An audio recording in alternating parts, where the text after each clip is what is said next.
Hi y'all, welcome to my channel. I'm the Southern Nerdista, and today we follow the TARDIS deep below the Utah desert, where a billionaire holds one of the Doctor's most ruthless enemies prisoner in an alien museum. So quick recap for those of y'all just joining us. The Doctor has returned as his 9th incarnation, and he's picked up a new companion, Rose Tyler. Together they save Earth and humanity from the living plastic and nesting consciousness. They travel to the year 5 billion in the future, where we meet the Face of Bo and Lady Cassandra, who will return, before they travel to 1869 Wales to hunt zombies with Charles Dickens. Back in the present, an alien spaceship crashes into the Thames River, putting the planet on red alert for aliens. The Doctor and Rose, along with her mom and boyfriend/ex-boyfriend Mickey, and new friend and future Prime Minister Harriet Jones, work together to bring down the Slitheen. We've had multiple references to Bad Wolf and a time war that happened before Rose met the Doctor. So, background for this episode. There is a lot to unpack about the Daleks because they've been an enemy of the Doctor forever.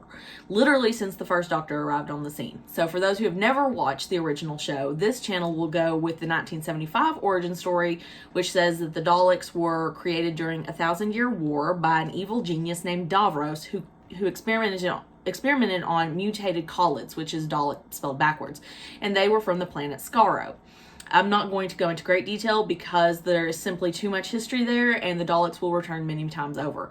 In fact, under Russell T Davies, this will be the only one-off episode to feature the Daleks. All other episodes will be 2 parts.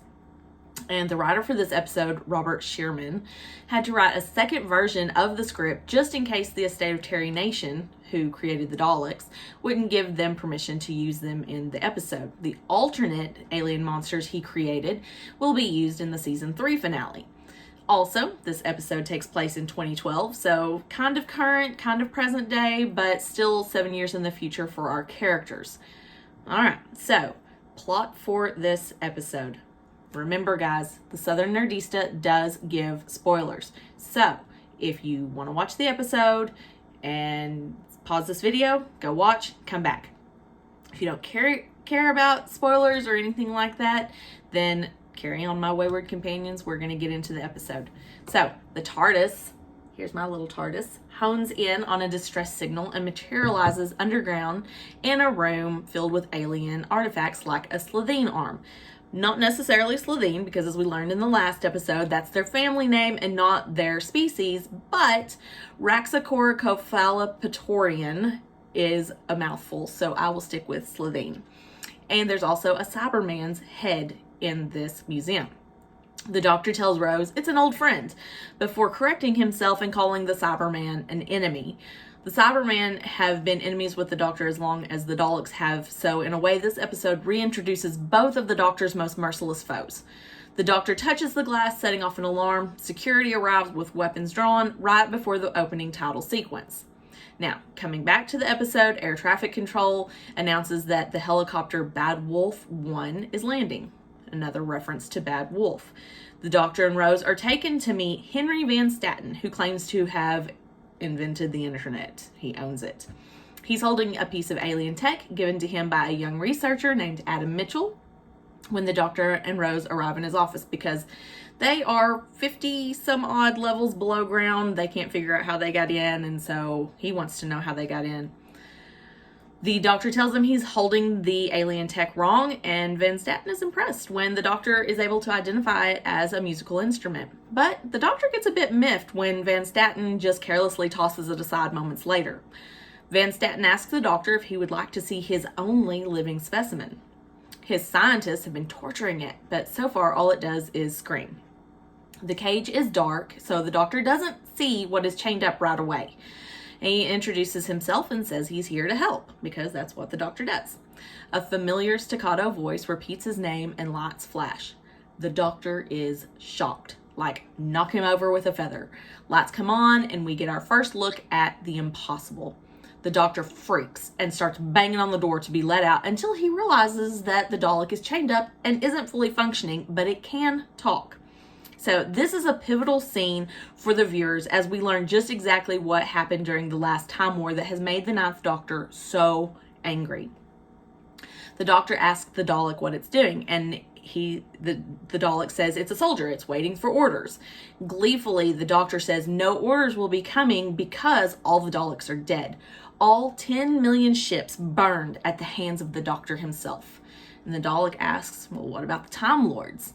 And the doctor admits they're all dead too. Casualties from the last great Time War, a war between the Daleks and the Time Lords, with only the doctor left standing. They're the last of their kind.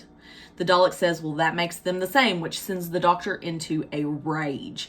Unlike anything we've seen before, he pulls a lever in an attempt to kill the Dalek, but guards stop him, and the Dalek, he stops talking. The doctor alludes to Davros with Van Statten, saying that he would have liked the creator of the Daleks, and Van Statten realizes that the Dalek he has in the cage isn't the only living alien on Earth. He chains up the doctor to scan him, and he's not gentle about it. This episode reestablishes some of our Time Lord physiology, namely that they have 2 hearts. Adam is showing Rose around, who's completely unaware of what's going on with the doctor, and Adam's like, do you want to see this live specimen that we're holding? And she says, sure. So Adam patches them into the video feed to show Rose the Metaltron, which is the name that Van Statten gave the Dalek. And they see one of the scientists torturing it. Rose is horrified, and she wants to go to the cage to stop them. Rose talks to the Dalek. She offers her help, just like the doctor did, except she doesn't know just how evil and dangerous the Daleks are. She hasn't ever encountered one before, and the doctor hasn't exactly brought them up. It uses her sympathy against her, and she reaches out to touch it. The Dalek absorbs some of her DNA, which allows it to regenerate, and it regenerates enough to break free. It's not completely healed, but it's enough that it can break free of its chains. Van Statten releases the doctor since he is the only one who's faced one before. The Dalek kills the scientist who was torturing it, and then the cage is locked down. But that doesn't slow the Dalek, who runs through a billion combinations in moments and unlocks the door. It smashes the computer, absorbing the electricity and crashing the entire West Coast power grid to completely heal itself. It also learns everything on the internet. Rose and Adam are evacuated while guards shoot at the Dalek, and Van Statten wants to recapture it alive, but in order to do that, he's going to have to trap everyone downstairs. Doctor's not thrilled with this plan because it puts Rose in danger. Van Statten pitches a fit because they're shooting at his prized possession, saying the guards are expendable, but the Dalek is not. So nobody answers when he yells at them to not shoot at the Dalek because, well, guess what? The Dalek's killed everybody. Rose, Adam, and another guard are climbing the stairs to get to the upper levels, thinking the stairs will prevent the Dalek, but it hovers and continues to follow them. The guard with Adam and Rose stays behind to give them a chance at escape, and they reach a squadron of guards and others who open fire on the Dalek. The Dalek hovers again in the air for several seconds before setting off the sprinklers. It fires a blast at the water, and it electrocutes everyone that's standing on the ground. Then it shoots again, and it hits the metal railing, and it takes out everybody that's above the water. It demands to talk to the doctor, and after a search through the world's satellite and radio telescope systems, the Dalek has accepted that the doctor was telling the truth about him being the last of the Daleks. Therefore, it's going to fulfill its primary function to conquer and destroy, and it's going to start with, you guessed it, Earth. The doctor asks what is the point, and the Dalek asks the doctor what it should do.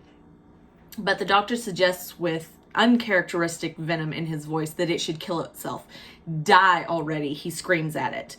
And the Dalek comments that the doctor would make a good Dalek, which stuns the doctor into silence. During this exchange, Van Statten has gotten some of the power back to the bulkheads, but it's going to fail soon. So the doctor tells Rose, you got to run. And her and Adam take off to try and beat the bulkheads closed. He gives them as much time as possible, but it's not enough, and Rose doesn't make it before the doors close. Before the Dalek kills her, Rose tells the doctor it's not his fault. Grief-stricken, The Doctor places all the blame at the feet of Van Statten. But Rose isn't dead, and the Dalek isn't 100% a Dalek anymore. It absorbed some of her humanity as well as her time travel DNA when she touched it, and now it has emotions which basically make it useless as an emotionless killing machine. So the Dalek and Rose reach Van Statten's office. It wants to kill Van Statten for torturing it, but it hesitates again, turning to Rose for its orders. She tells the Dalek it doesn't have to kill anymore. What else does it want? And after a moment of thinking, it says it wants its freedom. Together, Rose and the Dalek go to the upper level where the Dalek blows a hole in the roof, letting the sun inside. The Dalek casing opens, revealing the mutated creature inside, and the Doctor arrives with a cannon for a gun pointed at the Dalek, demanding Rose move so he can kill it. But she refuses, saying the Dalek is changing. It's not the same killing machine that it once was. The Doctor and Dalek both realize that this is true. And since it's not able to fulfill its primary function anymore, the Dalek begs Rose to order it to die. And at first she can't, but it's obviously suffering. It rises into the air, forming a protective shield, and then it implodes. Van Statten's assistant orders the guards to take him away and wipe his mind, just like he did to all of his employees before. She also orders the underground bunker be filled in with cement because the artifacts are simply too dangerous. Back at the TARDIS, the Doctor says, "I win. How about that?" referencing that the Time War is over and he is the lone survivor. Rose asks, is it possible that there are other Time Lords out there, like there was this Dalek? But the Doctor says he would feel it if they had been out there.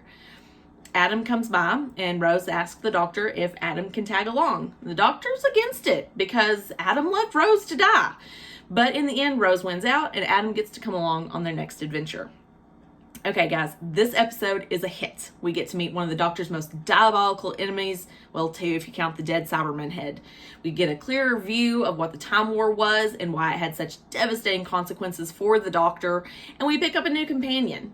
This episode is mostly about introducing something classic from the original series at the midpoint of the first season of the revived show. And I think it works. So, next time, the Doctor, Rose, and Adam travel to Satellite 5, 200,000 years in the future, but something on level 500 is controlling humanity and slowing its development. Thanks for watching my video. If you like what you saw, hit that subscribe button below. And remember, you don't have to be an expert to be a fan. See y'all next time. Bye.